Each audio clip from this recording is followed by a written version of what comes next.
Fascist Hasina দেশ ছেড়ে পালিয়েছে, আমরা অবশ্যই তাকে বাংলাদেশে ফিরিয়ে এনে গণহত্যার দায়ে বিচারের দায়ে দণ্ডিত করব।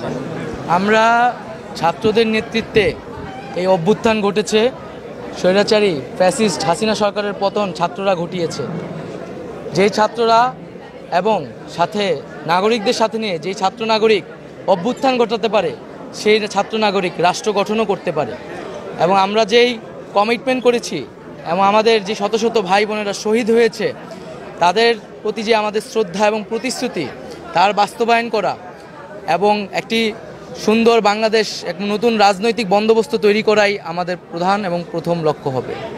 এবং আমরা যেটা বলেছিলাম, যারা এই গণহত্যাকারীদের সাথে জড়িত রয়েছে তাদের বিচার করা, এবং আমরা দেখেছি যে স্বৈরাচারী ফ্যাসিস্ট হাসিনা দেশ ছেড়ে পালিয়েছে, আমরা অবশ্যই তাকে বাংলাদেশে ফিরিয়ে এনে গণহত্যার দায়ে বিচারের দায়ে দণ্ডিত করব এবং দ্রুত সময়ের মধ্যে আইন শৃঙ্খলার পরিবেশ ফিরিয়ে আনা, মানুষের জীবনের নিরাপত্তা, মানুষকে নিশ্চয়তা দেওয়াটাই এই সরকারের প্রধান কাজ হবে।